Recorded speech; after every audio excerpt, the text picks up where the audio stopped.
करना है कि बोलने माननीय नेता प्रतिपक्ष खड़े प्लीज। हाँ, अब हो गया। माननीय अध्यक्ष महोदय, श्री राज्यपाल महोदय के अभिभाषण पर बोलने का अवसर दिया है मुझे, मैं आपका बहुत धन्यवाद देना चाहता हूँ। भाजपा सरकार ने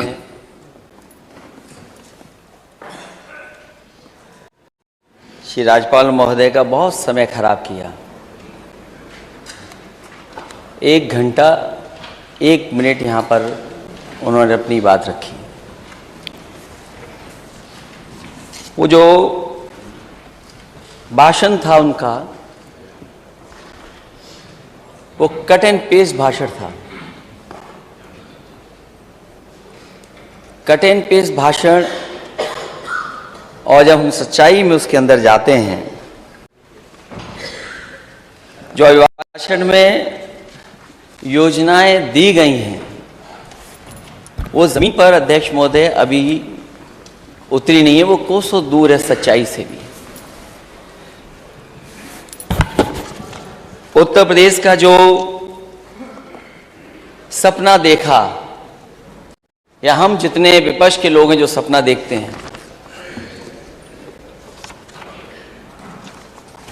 उत्तर प्रदेश देश का सबसे बड़ा प्रदेश है। और कई बार मैंने इसी सदन में नेता सदन को और बहुत सारे राजनेताओं को अखबारों में और कई लेखों में ये पढ़ा है और देखा है,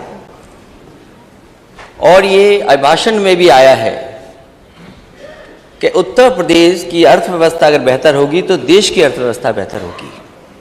अगर उत्तर प्रदेश खुशहाली के रास्ते पे जाएगा तो देश भी आगे खुशहाली के रास्ते पे जाएगा। अगर नेता सदन का हम पुराना भाषण पढ़ें, उस समय वो क्या आबादी बताते थे अध्यक्ष, और आजकल जब सुनने में मिलता है तो नेता सदन और कई आंकड़ों में कहा जाता है कि उत्तर प्रदेश की आबादी 25 करोड़ है।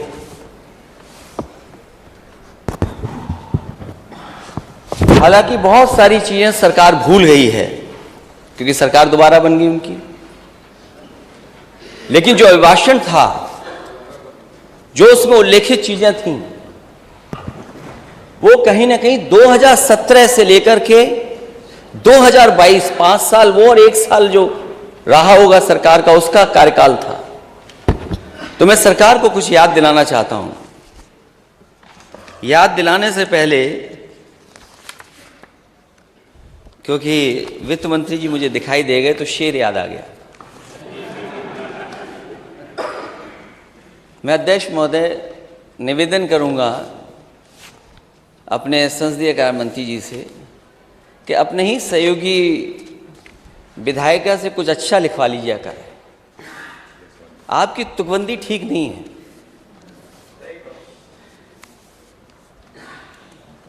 और मैं जब देखता हूं नेता सदन को और यहां पे सदन में आंखों पर सियासत का असर देख रहे हैं,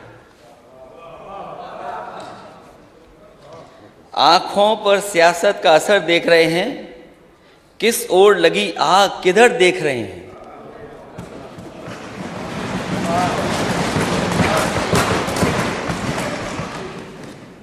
वैसे हमारे नेता सदन बहुत अच्छे खिलाड़ी लगते हैं मुझे।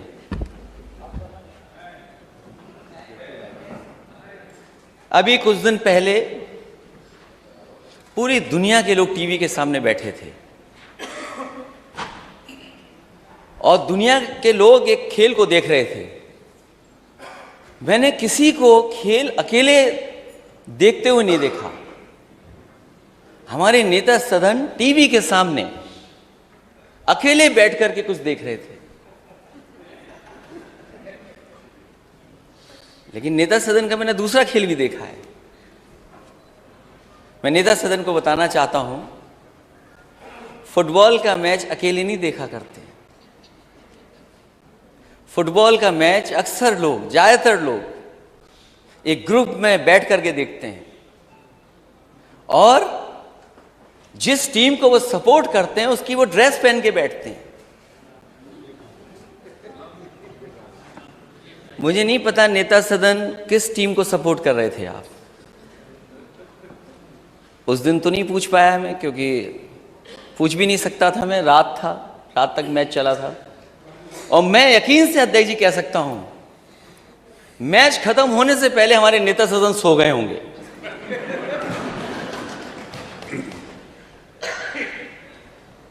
क्योंकि जो मैच बना, वो मैच तब बना जब दूसरी टीम ने गोल कर दिया, वरना मैच का आनंद नहीं था, मैच में आनंद नहीं था।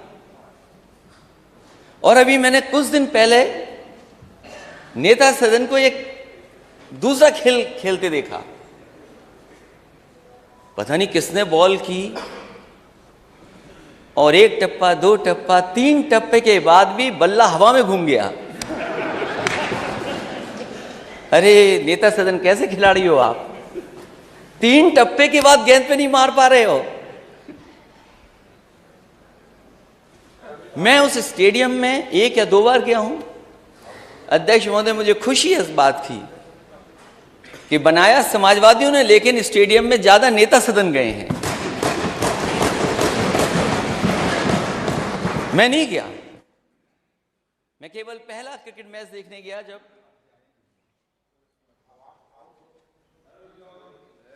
ये भी खिलाड़ी लगता है किसी बात के, किसी खेल के खिलाड़ी हैं भी, कहीं खैनी वाले खिलाड़ी तो नहीं हो। अध्यक्ष महोदय, आपको तो याद होगा आपके सदन में क्या हो रहा था। एक स्पीकर पे आवाज आ गई, आप इतने नाराज हो गए, लेकिन इसी सदन में कोई खैनी खा रहा था, आप नाराज नहीं हुए। मैंने देखा नहीं था। अब अध्यक्ष महोदय, ये बात तो मैं नहीं मानूंगा क्योंकि जो वीडियो मैंने डाला, हालांकि मुझे नहीं डालना चाहिए था, माननीय सदस्य होंगे, हालांकि ये जमाना ऐसा है कुछ दिखावे का भी है, तो मैंने जब वीडियो डाला तो मिलियन व्यू आ गए। ये नया जमाना है, हमारे पीडब्ल्यूडी मंत्री समझते होंगे नए जमाने को। अभी आपका विभाग आएगा और चाचा भी हमारे साथ हैं आपके विभाग के लिए।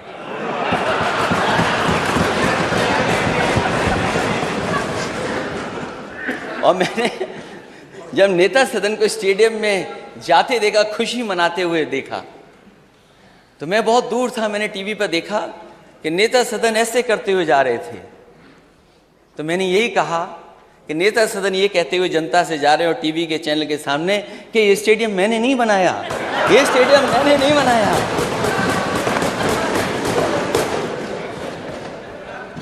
और मैं तो नेता सदन से कहूंगा, और नेता सदन वो बात भूल गए होंगे आप, जब मैंने बजट देखा मुझे दुख हुआ इस बात का। जब मैं और आप उस सदन में पहली बार मिले थे तो नेता सदन मैंने ये कहा था कि गोरखपुर का कुछ काम कर लेना, नहीं तो 5 साल ऐसे ही चले जाएंगे, आपका गोरखपुर वैसा ही का वैसा ही रह जाएगा। जब मैंने नाले का बजट देखा तो मुझे दुख हुआ कि बताओ नेता सदन अपने गोरखपुर में अभी तक नाला नहीं बना पाए, और फिर स्टेडियम ही बना देते। स्टेडियम क्यों नहीं बनाया आपने गोरखपुर में? स्टेडियम ही बना देते।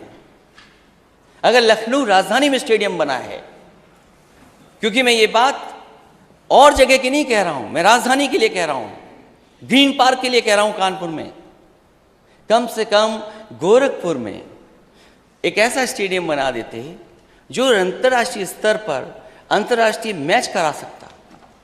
आपको अपनी नुमाइश, अपने मेले में खाली सीटें जो छूट गई, शायद स्टेडियम भरा मिलता आपको।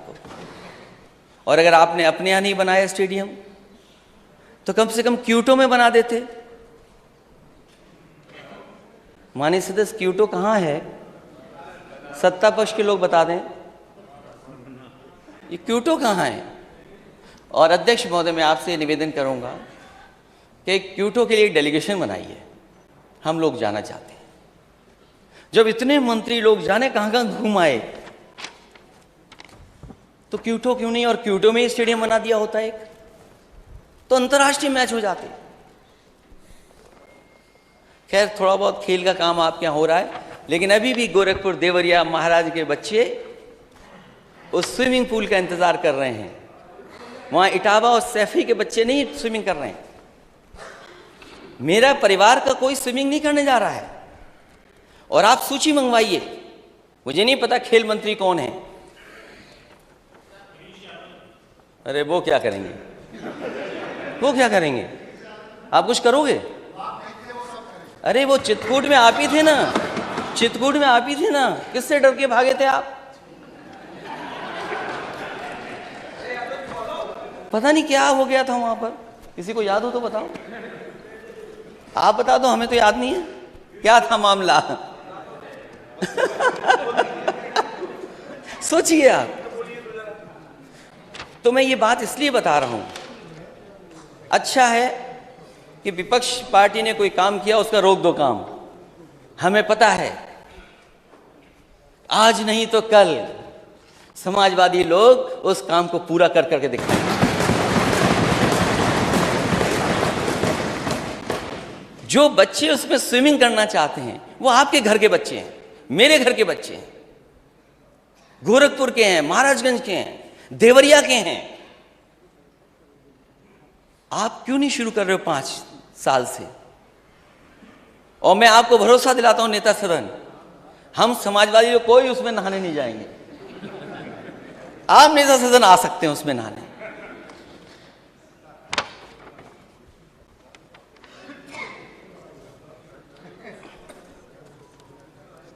दो 2017 में वादा किया गया था, संकल्प पत्र में 1 वर्ष के भीतर पुलिस के रिक्त पदों को भरेंगे।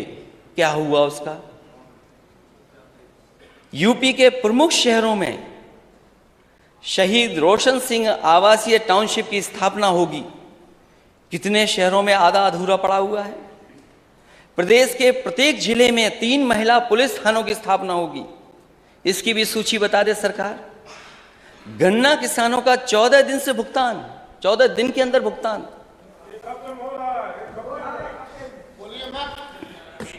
अध्यक्ष महोदय, हमारे सदस्य पंकज मलिक होंगे कहीं यहां पर, कल उठा रहे थे वो, और माननीय मंत्री जी बेहतर जानते होंगे, और मैं हर बार इस सदन में यही कहूं अध्यक्ष महोदय, सवाल ये नहीं कि आपने भुगतान कितना किया है, सवाल ये कि बकाया कितना है।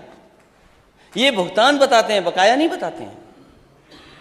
और जो अधिकारी घुमा फिरा रहे हैं, गोल गोल घुमा रहे हैं किसानों को, उन पे कार्रवाई कब करेंगे आप? अब तो कहीं खड़ा होगा बुलडोजर, ले चलिए उसको वहां पर। उन अधिकारियों के पास क्यों नहीं ले जा रहे हैं आप? ले चलिए उनके पास, जो लूट रहे हैं, बर्बाद कर रहे हैं आपके चीनी मिलों को, उनके ऊपर क्यों नहीं चढ़ा रहे आप? अब थोड़ा लग रहा है कि उधर भी जाने वाला है। 20,000 करोड़ का किसान सिंचाई फंड, ये कहां है?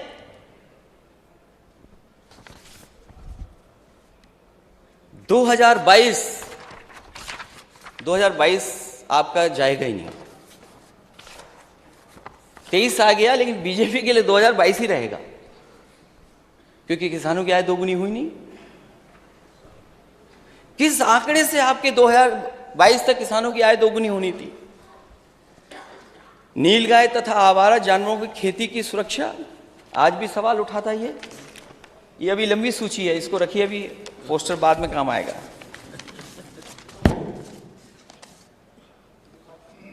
और फिर ये तो देश के प्रधानमंत्री जी ने कहा, देश के प्रधानमंत्री जी ने कहा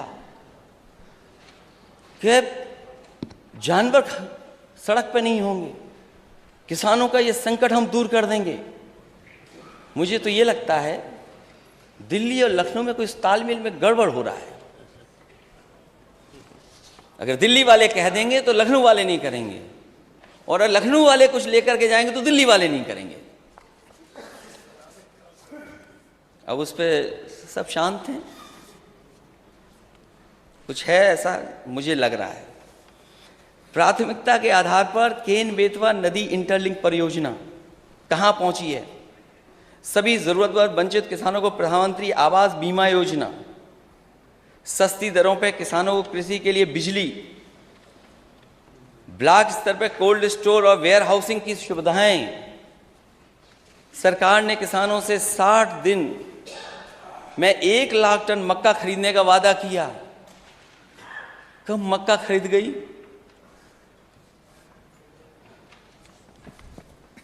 5 वर्ष में 70 लाख नौकरियों का सृजन। ये नौकरियां हैं, रोजगार नहीं है। प्रदेश में सभी उद्योगों में स्थानीय लोगों के लिए, खैर इस पक्ष में हम लोग नहीं हैं। 3 महीनों के भीतर शिक्षा मित्रों का रोजगार की समस्या का समाधान। अभी लाखों शिक्षा मित्र आए थे अपने परिवार के साथ। परीक्षाओं को नकल विहीन कराएंगे। पूरा का पूरा सेंटर नकल कर रहा है, सीसीटीवी में कैद है। प्रदेश के कॉलेजों में दाखिला लेने वाले सभी छात्रों को मुफ्त लैपटॉप। ये तो बस याद दिला रहा हूं मैं करने को नहीं कह रहा हूं, बस याद दिला रहा हूं। आप मत करिए, हम तो बस याद दिलाएंगे अध्यक्ष महोदय। प्रदेश में 10 विश्व स्तरीय विश्वविद्यालयों की स्थापना होगी। प्रदेश के कॉलेजों में दाखिला लेने वाले सभी छात्रों को प्रतिमाह 1 GB इंटरनेट दिया जाएगा। प्रत्येक जिले में इंजीनियरिंग कॉलेज या पॉलिटेक्निक की स्थापना होगी। पंडित मदन मोहन मालवीय संस्कृत महाविद्यालय की स्थापना। प्रदेश के सभी सरकारी स्कूलों में 1 शिक्षक 1 कक्षा का अनुपात सुनिश्चित किया गया। ये भी लगता प्राइमरी में स्कीम चला रहे हैं, 1 स्कूल 1 टीचर। 8000 ऐसे स्कूल हैं प्राइमरी जहां पर एक ही टीचर है जो पढ़ा रहा है। प्रदेश के हर घर में 24 घंटे बिजली बनाई, 1 यूनिट नहीं। प्रदेश के हर घर में 24 घंटे बिजली। मिनी बस के माध्यम से सभी गांवों शहरों को जोड़ना। जो लोहिया ग्राम योजना चल रही थी उसको भी बंद कर दिया। प्रत्येक 4 ग्राम पंचायतों में चंद्रशेखर, खैर राष्ट्रीय निजी बैंकों, राष्ट्रीयकृत और निजी बैंकों की मदद से सरकार 2500 गांवों में बैंक शाखाएं सुनिश्चित कराएगी। मुझे याद है सबसे ज्यादा अगर ब्रांचेस किसी सरकार ने खुलवाई थी तो वो समाजवादी पार्टी थी, जिसने एक साथ इतनी ब्रांचेस खुलवाई थी। कानपुर, इलाहाबाद, आगरा, गोरखपुर और झांसी में मेट्रो सेवा शुरू करेंगे। हालांकि वो बात अध्यक्ष महोदय मैं बजट में कहूंगा, लेकिन ज्यादातर बजट वो आए हैं जिसमें कहीं ना कहीं गोरखपुर के लिए बजट दिया गया मेट्रो का। नेता सदन, यहां की मेट्रो पे तो आप बैठे होंगे उद्घाटन करने के लिए। कम से कम गोरखपुर में तो मेट्रो चलवा दो, मेरा भी निवेदन है आपसे। और हम विपक्ष के लोगों से जो आप सहयोग चाहें, एक सवाल नहीं पूछेंगे मेट्रो पे, आप मेट्रो चला दो गोरखपुर। और अपने यहाँ नहीं चला रहे तो प्रधानमंत्री जी क्या भी नहीं चला रहे हो, इसके लिए मैं आपको बधाई देता हूं। प्रदेश में 6 एम्स की स्थापना होगी और आपसे बेहतर कोई नहीं जानता होगा। गोरखपुर के एम्स की स्थापना के लिए समाजवादी सरकार में ही जमीन उपलब्ध कराई गई थी और ये धमकी मिली थी कि अगर जमीन नहीं देगी सरकार तो ये एम्स किसी और प्रदेश को दे दिया जाएगा। और उन व्यक्ति को नेता सदन बेहतर समझते होंगे जो जमीन दी जा रही थी, जो हाई कोर्ट में PIL कराए थे, वो किन के सहयोगी समर्थक थे। फिर मुझे मजबूरी में, क्योंकि अगर एम्स चला जाता तो बड़ी न्यूज होती, समाजवादियों का नुकसान होता। उस अथॉरिटी की अधिकारी कीमती जमीन नहीं देना चाहते थे। अध्यक्ष महोदय, कीमती जमीन बिना पैसे के दे करके वहां एम्स समाजवादियों की देन है। और वही नहीं, रायबरेली का भी देन है। रायबरेली का भी एम्स अगर किसी की वजह से बना है, अरे इतना डर के ताली बजाते हो एम्स के लिए। उन्हें यह संकोच लग रहा होगा कि जो बात मैं कह रहा हूं वो सच है कि नहीं है, लेकिन नेता सदन से अच्छा कुछ नहीं बोल सकते। बोलो वो किसका आदमी था जो PIL करके कोर्ट से जमीन रुकवाया था। और एम्स रायबरेली में किसने बनाया? समाजवादियों ने जमीन दी तब जाकर के बना। और 6 एम्स की स्थापना होती, कहां है एम्स?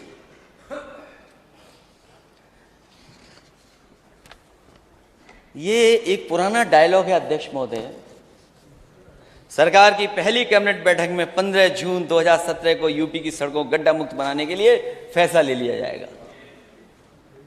कौन सी सड़क आप गड्ढा मुक्त कर रहे थे? या वो सड़कें जो गड्ढा मुक्त हुई नहीं है वो दिखाई नहीं दे रही है सरकार को? सामान्य श्रेणी के गरीब लोगों के लिए आयोग की स्थापना की होगी। प्रदेश में डॉक्टरों के रिक्त पदों को भरेंगे। प्रदेश में भ्रष्टाचार के प्रति जीरो टॉलरेंस की नीति अपनाएंगे। हाँ, नेता सदन बहुत अच्छी जीरो टॉलरेंस की पॉलिसी अपनाई गई, सरकार बनते ही अपनाई गई पीडब्ल्यूडी विभाग में। अध्यक्ष महोदय, जीरो टॉलरेंस की सबसे पहले ही पॉलिसी सरकार दूसरी बनते ही पीडब्ल्यूडी विभाग ने मान ली। उसमें क्या आपको करना पड़ा वो आप बेहतर समझते हैं।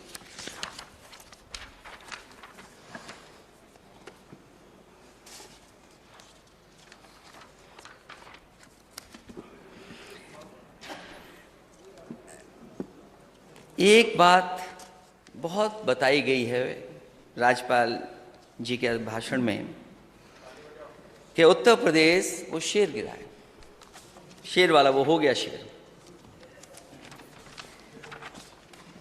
ये कहा गया कि उत्तर प्रदेश सभी चीजों में नंबर 1 है। जो भी योजना बताई, कामधेनु में नंबर 1, डायल 100 पुलिस को रिस्पांस सिस्टम में नंबर 1 प्रथम। 2018 तक बताया गया कि जो 18 तक जो थे उसमें नंबर 1 उत्तर प्रदेश था। लेकिन नए आंकड़े भी देखने चाहिए कि उत्तर प्रदेश कहां खड़ा है। ये क्रेडिबल ऑर्गेनाइजेशन है जिसमें रैंकिंग स्टेट्स की बताई जाती है। और मैं नेता सदन से कहूंगा, जो अधिकारी आपको गुमराह कर रहे हैं, इस रिपोर्ट को भी पढ़ें, क्योंकि यूपी बदलेगा तो देश बदलेगा, यूपी आगे बढ़ेगा तो देश आगे बढ़ेगा। बिना यूपी के देश नहीं तरक्की कर पाएगा। आप कहां खड़े हैं? कभी तो आप केरला को बताते थे कि केरला यूपी से सीख ले। जो कंपोजिट स्कोर है स्टेट का, कंपोजिट के अंदर चीजें हैं जिन पर आकलन होता है स्टेट का। आप कहां खड़े हैं? आप किस स्थान पर हैं? पहले पे महाराष्ट्र, दूसरे पे जहां से माननीय गवर्नर आती हैं, और हम 16वें नंबर पर, हम 16वें नंबर पे खड़े हैं।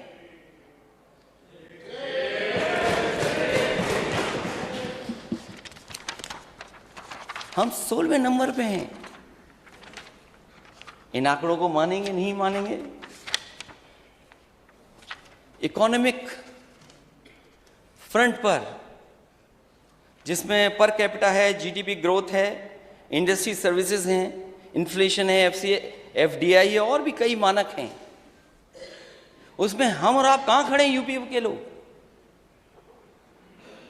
गुजरात नंबर 1 और हम नंबर 17।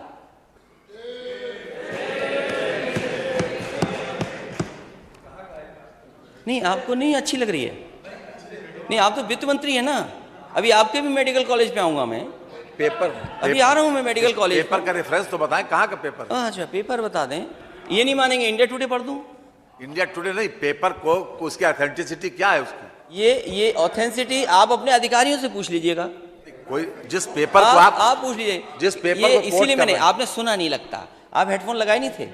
मैंने को कहा कि ये बहुत ही क्रेडिबल एजेंसी है जिसके तहत मैं बोल रहा हूँ। जिस पेपर को कोट कर रहे हैं उस पेपर का कम से कम नाम तो बताना चाहिए। नहीं, आप अपने अधिकारी पढ़े लिखे हैं, उनसे पढ़ लेना। अधिकारियों से क्यों पूछ रहे हैं आप? क्रेडिबल एजेंसी, आपको बताते हैं। क्रेडिबल एजेंसी कहीं से, उस एजेंसी का नाम भी तो हो, कोई एजेंसी का नाम बताया जाए। पढ़ दें क्या? नाम पढ़ दें, नाम बताना पढ़ दें। नाम बताना चाहिए। अच्छा, नाम इसलिए नहीं पढ़ रहा, नहीं एक मिनट, नाम इसलिए नहीं पढ़ रहा हूं, अभी कांग्रेस के नेता जा रहे थे हवाई जहाज से, आपकी पुलिस पहुंच गई वहां, उन्हें हवाई जहाज में नहीं बैठने दिया। एक लोक गायक, आपको तो खुशी मनानी चाहिए। लोक गायक कोई अच्छा गाना गा रहा है, ठीक है, हमारे खिलाफ भी गाना लोग गाते हैं। यूपी में कहवा,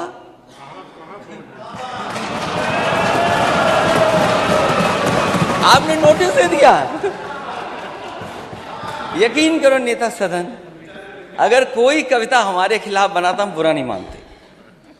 और मैं पहला शायद मुख्यमंत्री हूंगा, मैं पहला, हो सकता है अगर आपकी जानकारी में हो तो बता देना, जिसने अपने कार्टून की किताब छपवाई थी। कार्टून ना समझना, तुम्हारा जिंदगी में नहीं बनेगा, आएगा कैसी जगह पर, ये मत समझना, क्योंकि तुम खुद कार्टून हो।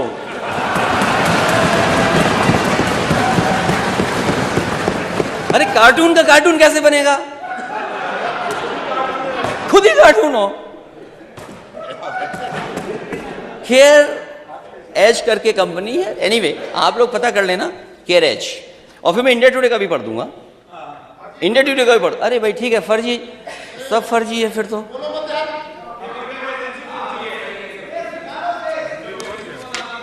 अभी मैं पूछूंगा फर्जी पर। अच्छा फर्जी था तो आपके नेता सदन क्रिकेट पे बॉल मार लिए थे, बैट मार लिए थे, वो भी फर्जी था क्या? पूरे देश ने देखा टीवी पर।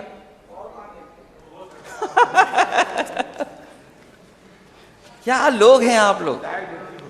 फिजिकल, उसमें भी तमाम पैरामीटर्स हैं, तमाम पैरामीटर्स हैं।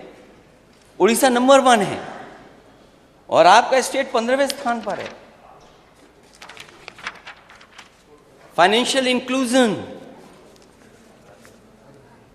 क्योंकि वित्त मंत्री जी को यह दिक्कत है कि मुख्यमंत्री जी अकेले में डांटे ना मुझे। फाइनेंशियल इंक्लूजन में आप कहां खड़े हैं? ये पर जब सदन में पढ़ा जाता है तो उसकी क्रेडिबिलिटी उसके बारे में बताया जरूर जाता है मानवर। ये सदन की अध्यक्ष महोदय मैं बता रहा हूं, अध्यक्ष जी को बता रहा हूं मैं। हाँ मालूम होना चाहिए, कम से कम मैं बता रहा हूं, इसका इंडिया टुडे पढ़ूंगा मैं। पर अगर हो तो भेज दीजिए मुझे, हम टेबल कर दूंगा। अध्यक्ष महोदय मैं टेबल कर दूंगा। आप धन्यवाद, आपने टेबल करने के लिए कहा। अध्यक्ष महोदय में ये जो रिपोर्ट है मैं टेबल कर दूंगा, जिससे और सदस्यों को भी मिल जाए, उनकी भी जानकारी में उसमें सहयोग करेंगे सरकार का, जिससे सरकार के अपने पैरामीटर्स ठीक हों। इसकी कोई क्रेडिबिलिटी है ही नहीं। ठीक है, मुझे बोलने तो दो। और आपकी क्रेडिबिलिटी क्या है? आपकी पॉलिटिकल क्रेडिबिलिटी क्या है? आपने कहा 5 करोड़ देंगे विधायक निधि, आपकी पॉलिटिकल क्रेडिबिलिटी क्या है? क्या है पॉलिटिकल क्रेडिबिलिटी? क्या है पॉलिटिकल क्रेडिबिलिटी आपकी? बजट देख ले, बजट हमने दिया है बजट। क्या है पॉलिटिकल क्रेडिबिलिटी? बजट में दिया है, बजट में दिया है। क्या है बजट में दिया है? क्या है? फाइनेंशियल इंक्लूजन में आप पॉलिटिकल क्रेडिबिलिटी की बात मत करो। आपने जो वादा किया 2017 का, क्या है आपकी पॉलिटिकल क्रेडिबिलिटी? आप चुनाव जीत जाओ, लेकिन पॉलिटिकल क्रेडिबिलिटी नहीं है आपकी।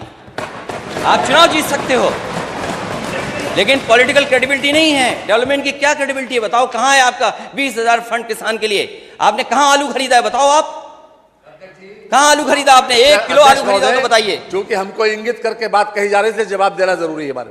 बोलिए, जवाब दीजिए। माननीय अध्यक्ष जी, ये इस सदन की हमने नहीं, जो हमारा संकल्प पत्र है मान्यवर, पहले भी संकल्प पत्र के हमने 98% वादे पूरे किए, 98%।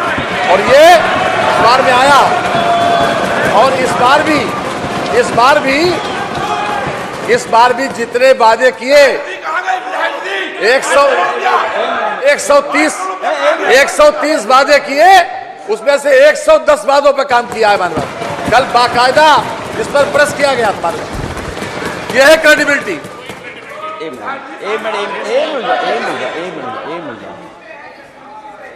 अध्यक्ष महोदय, अध्यक्ष मैं अपने माननीय सदस्यों से कहूंगा एक मिनट शांत रहें। अध्यक्ष महोदय, आप क्रेडिबिलिटी बता रहे हैं ना कुछ, मैं बैठ जाता हूं, एक बार बताइए। सबसे बड़ी यह है कि हम जनता ने 5 साल तक हमारी सरकार को गुड गवर्नेंस के आधार पर 2 बार वोट दिया, गुड गवर्नेंस के आधार। यह है क्रेडिबिलिटी। और जनता की अदालत सबसे बड़ी अदालत है अध्यक्ष जी, सबसे बड़ी अदालत जनता की अदालत है। हम उसी वजह से यहाँ पर बैठे, इसी कारण यहां पर बैठे, और यही क्रेडिबिलिटी सबसे ज्यादा मान्य है। अच्छा अध्यक्ष महोदय, बोलिए ना आपने, यही पॉलिटिकल क्रेडिबिलिटी है आपकी, यही पॉलिटिकल क्रेडिबिलिटी है ना। अच्छा, ये क्या था फिर? एक मिनट जाओ, ये इनकी पॉलिटिकल क्रेडिबिलिटी है। 2000 नई बसें चलाएंगे, ये दूसरा बजट था। कितनी बसें चला रहे हैं आप? और पहले लैपटॉप दे रहे थे, क्योंकि मैंने कई बार कहा, फिर कहता हूं मैं, ये लैपटॉप नहीं बांट सकते, और नहीं बांटे इन्होंने। क्या वो पॉलिटिकल क्रेडिबिलिटी नहीं मानी जाएगी? अरे भाई, लैपटॉप क्या होता है, स्मार्टफोन के भाई। माननीय सदस्य, अध्यक्ष महोदय, मुझे आपने इतना कुछ बदलाव लाए हैं, इतना बदलाव आप लाए, मैं आपको बधाई देता हूं। आप टैबलेट ले आए यहाँ पर, बहुत सी चीज़ें बदली हैं आपने, टेक्नोलॉजी लगातार आप यूज़ कर रहे हैं। हमारे माननीय सदस्य को ये तो बता दो, टैबलेट, स्मार्टफोन, लैपटॉप क्या होता है? अरे वो इंजीनियर, उनको मालूम है, MBA है वो। ये दूसरा बजट है अध्यक्ष महोदय। माननीय नेता प्रतिपक्ष, आलू, टमाटर, प्याज जैसी सभी फसलों का न्यूनतम मूल्य देने के लिए 1000 करोड़ रुपया। आप बताइए, आलू की स्थिति क्या है आज? पूछिए अपने माननीय सदस्य लोगों से, हमारी बात मत मानिए। क्या आलू खरीदा जा रहा? क्या सरकार खरीदेगी आलू? क्या आलू सरकार खरीदेगी? मैं नेता सदन के बगल में बैठे वित्त मंत्री जी और नेता सदन से पूछा, क्या आलू आप खरीदेंगे? इतना खड़े होकर के बोल रहे थे, बोलिए आप आलू खरीदोगे क्या नहीं खरीदोगे? हमने मान्यवर खरीदा भी है, आगे भी खरीदेंगे, और जो कुछ भी संकल्प पत्र वादा किया है मान्यवर, वो सभी वादे पूरे करेंगे मान्यवर। ये वादे नहीं, और जनता ने इसी बात के ऊपर चुना है। 4 चुनाव, 2014, 17, 19 और 22, इसी क्रेडिबिलिटी के, यही है क्रेडिबिलिटी। और क्या? और क्रेडिबिलिटी का मानक क्या है? यही क्रेडिबिलिटी का मानक है।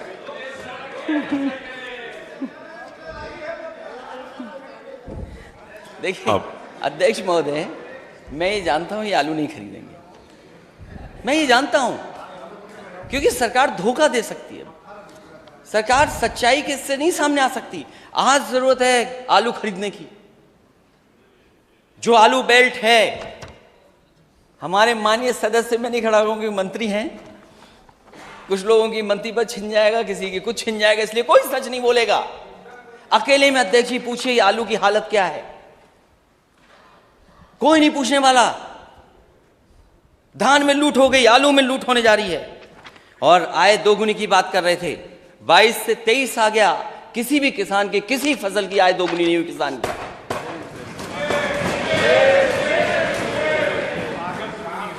और लागत का हिसाब किताब लगाइए। ये डीजल पेट्रोल अगर महंगा हुआ है तो केवल डीजल पेट्रोल नहीं महंगा हुआ है, डीजल पेट्रोल के साथ साथ हर चीज महंगी हो गई।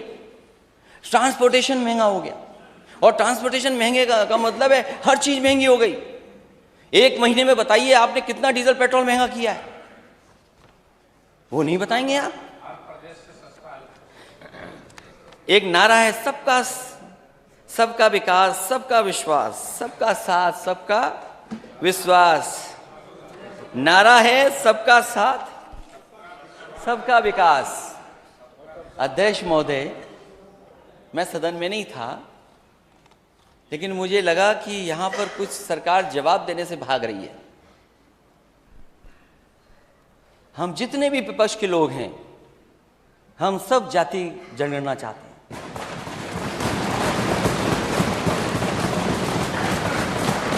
अध्यक्ष महोदय, हम जाति जनगणना चाहते हैं,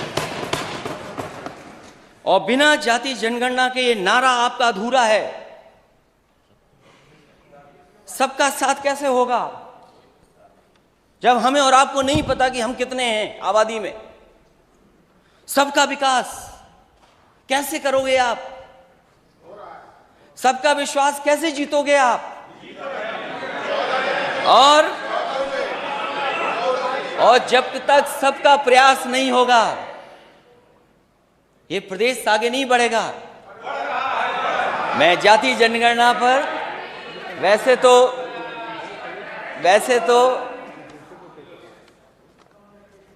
आजकल वो नेता हम लोगों से दूर हो गए हैं। कोई बात नहीं बोलने दो, वो नींद आ जाएगी अगर नहीं टोकेंगे तो।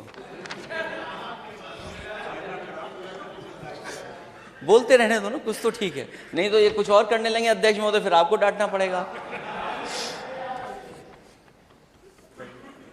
किस पार्टी के नेता हैं आप? ना पार्टी का नाम तो पढ़ लूं मैं। आप जाति जनगणना चाहते हैं कि नहीं चाहते हैं? नहीं, जाति जनगणना चाहते हैं कि नहीं? हम जातिवाद जनगणना चाहते हैं, लेकिन आपने उधर से भगा दिया हमको अपने साथ से।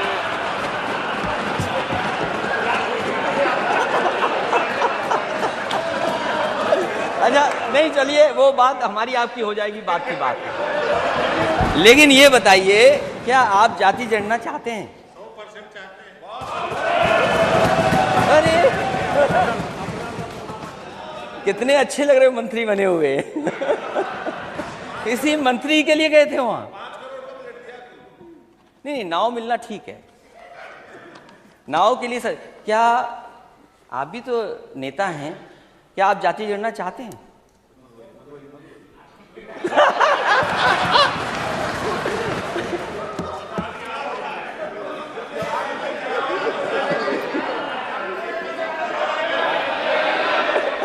आपस में बात नहीं करिए, मेरे से माने नेता मेरे कौन से बोल करके करिए। आप लोग आपस में बात करेंगे तो फिर मेरा यहाँ बैठना मुश्किल है। बैठिए माननीय मंत्री जी, मेरे से बात क्या आप?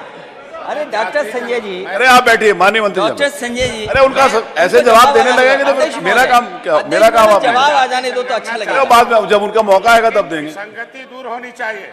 जी। जी, लोगों ने विसंगति पैदा कर रखी है कि हमें लटका रखा है, न हम पिछड़े में हैं, न अनुसूचित में हैं, जब इनके पावर नहीं है। आप बैठिए माननीय मंत्री जी, आप बैठिए। अरे आप बैठिए, अरे कहाँ उनके चक्कर में फंस रहे हैं, बैठिए। अरे बैठिए, अरे आप बैठिए, आप माननीय मंत्री जी बैठिए प्लीज। अरे मैंने नेता प्रतिपक्ष को बुलाया, आपको नहीं बुलाया। आपको आपका मौका आएगा तब बोलिएगा। अध्यक्ष महोदय, अरे बैठिए मंत्री जी। अध्यक्ष महोदय, मैं जानता हूं वो समर्थन कर रहे हैं दिल से, वो साथ हो सकते हैं, लेकिन दिल से हम लोगों के साथ ही हैं। दिल पे क्या गुजर रही है वो बेहतर समझते हैं। और क्योंकि हम दोनों इंजीनियर हैं तो इंजीनियर बात को अच्छी तरह समझते हैं। मुझे लगता है अपना दल भी यही चाहता है। अरे फिर आप खड़े हो गए। अरे बैठिए माननीय मंत्री जी, बैठिए, जब आपका मौका आएगा तब बैठिए। नहीं अध्यक्ष महोदय, ये बात तो अरे आप बहुत जरूरी देखिए, है। आप बोल रहे हो, कोई बीच में ना खड़ा, ये मेरी जिम्मेवारी है। ठीक है, लेकिन मैं अपने लिए समर्थन तो जुटा सकता हूँ। नहीं, आप बाद में जुटाइएगा जी अपनी बात में।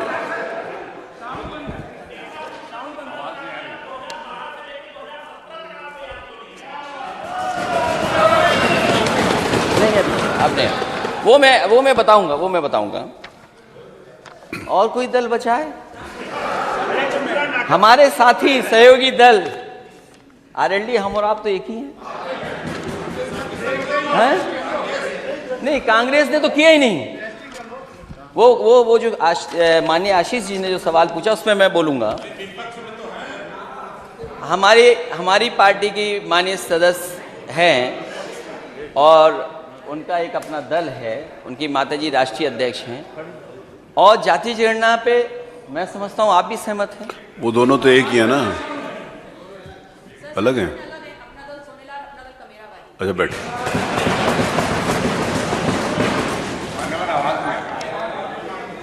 तो अब क्या दिक्कत है नेता सदन? मेरी आवाज अगर नहीं आ रही? बिहार कर सकती है किसी की नहीं आ अध्यक्ष रही? महोदय, जरा चेक करें आवाज अध्यक्ष क्यों नहीं आ महोदय, रही? जाति जनगणना अगर बिहार में हो सकती है, अब आ रही है? अगर अध्यक्ष महोदय जाति जनगणना बिहार में हो सकती है, और मैंने अपने संकल्प पत्र में लिखा था, अपने घोषणा पत्र में लिखा था, समाजवादी सरकार बनेगी तो 3 महीने के अंदर जाति जनगणना उत्तर प्रदेश की कराने का काम सरकार से होगा। और माननीय सदस्य, ये सवाल जो पूछ रहे हैं, आपका सवाल ठीक है आशीष जी, माननीय सदस्य का, कि आपकी सरकार में आपने क्यों नहीं किया। मुझे याद है, मैं लोकसभा में था उस समय, अध्यक्ष महोदय, नेताजी से लेकर के शरद यादव जी और दक्षिण भारत के सब नेता, आदरणीय लालू प्रसाद यादव जी, और दक्षिण के जितने दल हैं, कांग्रेस पार्टी के अंदर जितने लोग थे, बहुत सारे लोग ये चाहते थे कि जब सेंसस हो रहा है तो जाति जनगणना हो उसमें। उसके लिए लोकसभा में कई बार धरने पर आवाज उठाई गई और उस समय कांग्रेस की लीडरशिप ने आश्वासन दिया था कि हम जाति जनगणना कराएंगे। पता नहीं क्यों उस सेंसस में नहीं किया गया। जब दोबारा सेंसस होने जा रहा है, इसलिए हमारी फिर मांग है कि जाति जनगणना होनी चाहिए, क्योंकि कांग्रेस की अकेली सदस्य हैं और हमारे गठबंधन की सहयोगी भी हैं। बहुजन समाज पार्टी भी उन्होंने बोला नहीं है कि नहीं, वो तो पूछ के आना पड़ेगा। वो सहयोगी उन्होंने बताया नहीं कि हैं।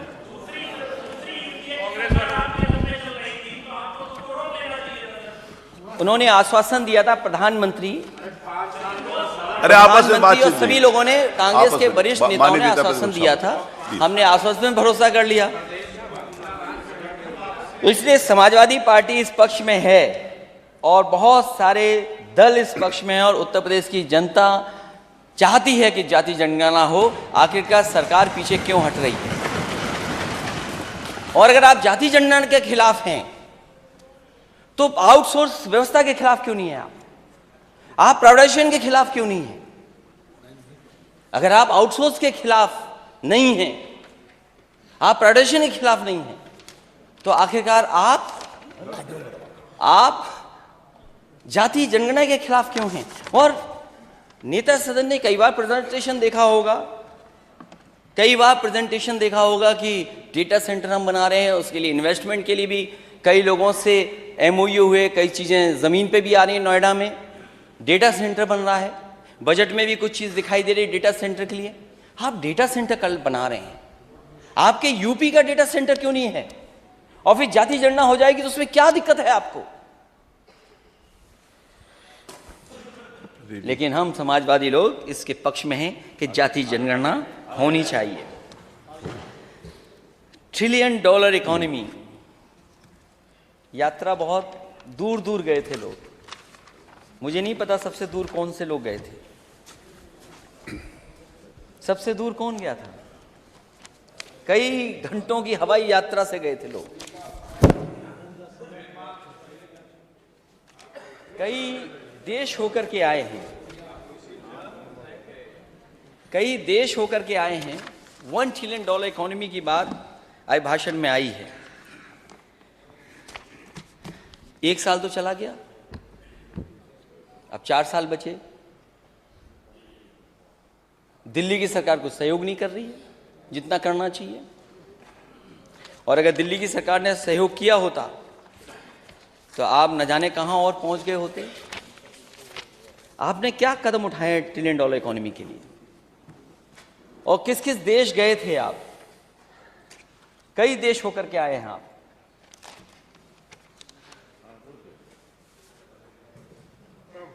एक डेलीगेशन गया यूनाइटेड स्टेट्स, गया था। मुझे नहीं पता, नहीं वो नहीं कागज आपको बात नहीं, आगे नहीं गिरा, मेरे पास है, वो कुछ और चीज थी। एक डेलीगेशन गया यूनाइटेड स्टेट्स, एमओयू कर लिया कई हजार करोड़ का। बाद में पता लगा वो यूनिवर्सिटी ही नहीं है।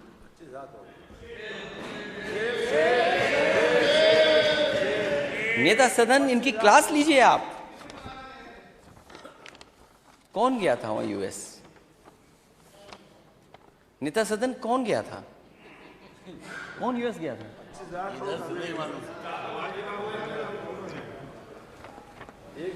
नहीं, ठीक है, थैंक यू।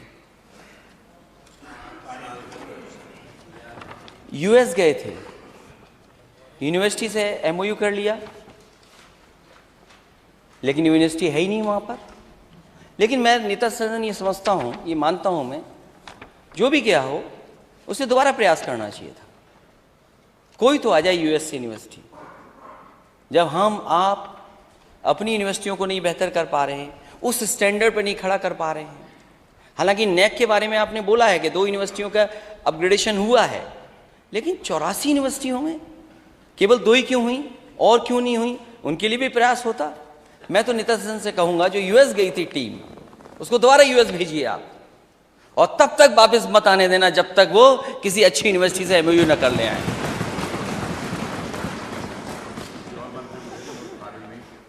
नहीं, वो कुछ है उसमें काबिल, कभी कभी गलती हो जाती है, क्योंकि अध्यक्ष महोदय बीजेपी का बहुत फंडामेंटल क्लियर था कि कोई भी सूट और टाई पहने बस उससे एमओयू करा लो।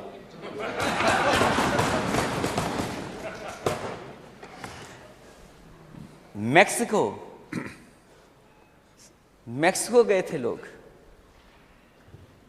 ब्राजील गए थे, अर्जेंटीना गए थे, नीदरलैंड गए थे, France, Germany, Belgium, Sweden, UAE, Australia, Singapore, Canada, UK, America, दक्षिण कोरिया तथा जापान में गए थे आप लोग। ये जो जापान में डेलीगेशन अध्यक्ष महोदय गया होगा, वो क्योटो नहीं गया होगा। आप थे उसमें? बने। तो मुझे खुशी होगी अगर मैं बैठ जाऊं और आप क्योटो के बारे में 1 मिनट बता दो, हमारा वाराणसी और क्योटो क्या है।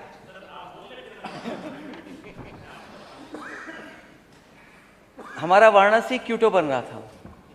अच्छा है, कोई तो क्योटो हो आया, हम तो यहीं देखना चाहते थे क्योटो। जो पहला आपका इन्वेस्टमेंट मीट हुई थी, आप मेला मत लगाइए। मेरा नेता सदन से यही, आप मेला मत लगाइए। आप मेला लगाते हैं। आप इन सब मंत्रियों को आपने कहा जाइए मेला घुमाइए, घूम के आ गए, और आप क्यों नहीं जा पाए? मैंने अखबारों में पढ़ा था, हो सकता है वो अखबार गलत लिख रहा हो, आप कोई ठंडी जगह जाना चाहते थे, बहुत ठंडी जगह जाना चाहते थे। नेता सदन ना जाएं। मैं आपसे ये कह रहा हूं, आपके कितने भी मंत्री चले जाएं, कोई भरोसा नहीं करेगा, कोई क्रेडिबिलिटी नहीं है जब तक नेता सदन की क्रेडिबिलिटी नहीं होगी।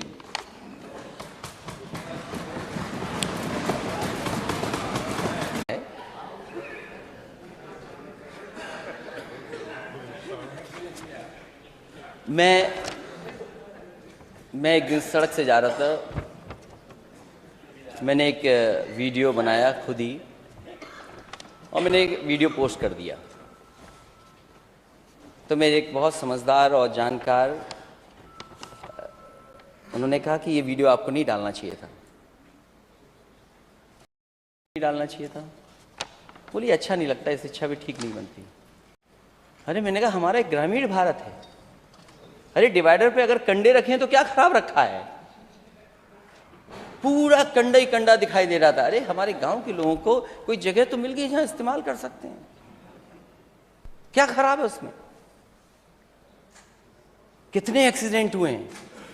और अध्यक्ष महोदय, यहां कुछ लोग ऐसे भी होंगे, माननीय सदस्य ऐसे भी होंगे, जो किसी न किसी घर में दुख में गए होंगे, सांड की वजह से जान गई है, खेत बर्बाद हुए हैं,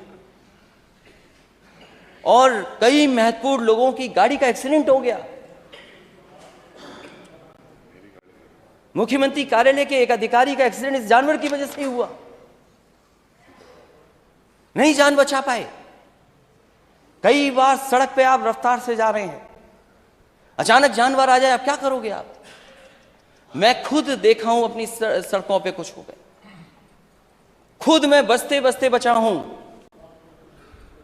फसल तो किसान की है ही बर्बाद, लेकिन चलने वालों की भी जान जाती है।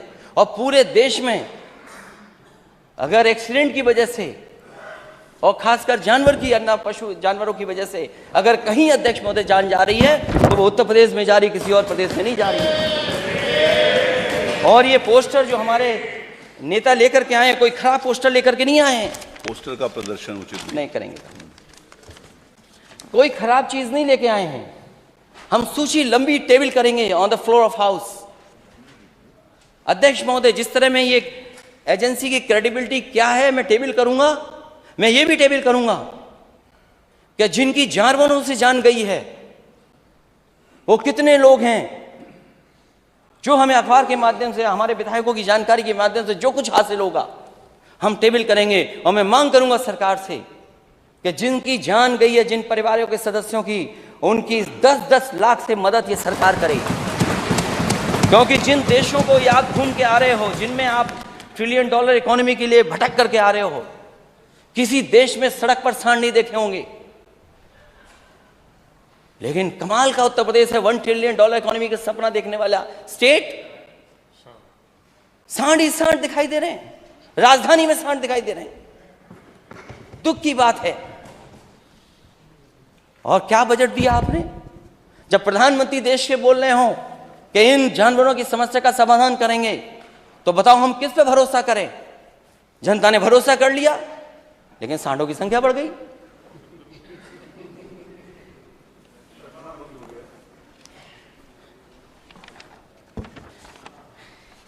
जो एमओयू हुए हैं, इससे पहले वाला जो मेला लगा था इन्वेस्टमेंट मीट,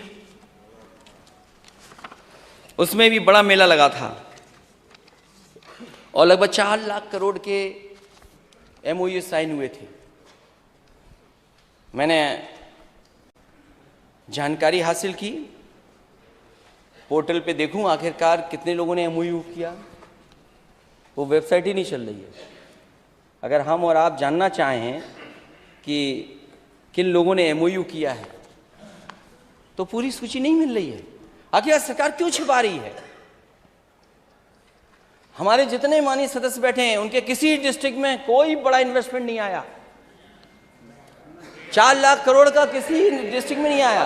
और ये एक डिस्ट्रिक्ट के नहीं है, हर डिस्ट्रिक्ट के हैं। और मैं अगर उधर कहूंगा तो सब चिल्ला देंगे हाँ आया है। शाहजहांपुर में कौन सा इन्वेस्टमेंट आ गया पहले के अलावा वाला?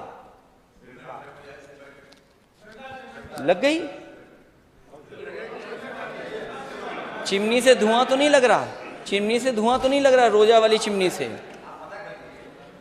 मैं दूसरी बात पूछ रहा हूं, अभी मैं दूसरी बात पूछूंगा ना, अभी मैं पूछूंगा, उस पर भी पूछूंगा मैं भी। जो 4 लाख करोड़ का इन्वेस्टमेंट कहां है जमीन पर? कितना आ गया ये बता दें आप। और फिर इस बार कितने लाख करोड़ का एमओयू कर दिया, मेला लगा लिया वहां पर। आंकड़े कितने आए? 33 लाख करोड़, 34 लाख करोड़। मुझे तो लगता है कि भारत ने आविष्कार किया जीरो का, हमारे बीजेपी ने आविष्कार किया कि बस जीरो बढ़ाते जाओ। क्या थाना, क्या तहसील में क्या सुनवाई हुई होगी? सब अधिकारी एमओयू में लगे हुए थे, एमओयू करना है, एमओयू करना है। जब दुनिया घूम आए, वहां जो मिला सो मिला। फिर हर बड़े बड़े शहरों के डिस्ट्रिक्ट पे चले गए, बड़े बड़े शहरों में गए, वहां भी एमओयू कर लाए। फिर जिले में पता किया किसने काम किया है, किसने नया ठेका किया, कौन कोल्ड स्टोर लगा रहा है, कौन क्या कारोबार कर रहा है। बोला आप भी एमओयू के पार्ट हैं। नेता सदन, आप जानकारी करिए, क्या जिलों में जो काम पहले से चल रहे थे, छोटे मोटे काम, उनको भी एमओयू में जोड़ दिया। कईयों से जबरदस्ती कहा गया कि अच्छा आप एमओयू नहीं करेंगे, उन्होंने एमओयू कर लिया। क्या क्रेडिबिलिटी है एमओयू की?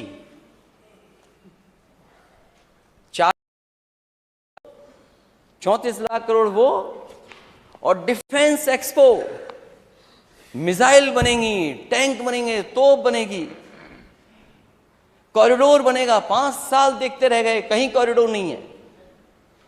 डिफेंस में क्या आ गया इन्वेस्टमेंट? कितना इन्वेस्टमेंट आ गया? और फिर जो लोग करना भी चाहते होंगे, वो क्या आप दोगे उन्हें? क्या पॉलिसी है आपके पास? एक तरफ तो एमओयू, इतने लाख, नौकरी कितने लोगों को मिलेगी?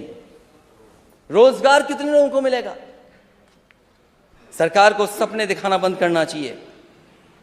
और $1 ट्रिलियन इकोनॉमी, क्योंकि बजट पे भी मुझे बोलना है, बजट पे भी हमारी पार्टी के लोग बोलेंगे।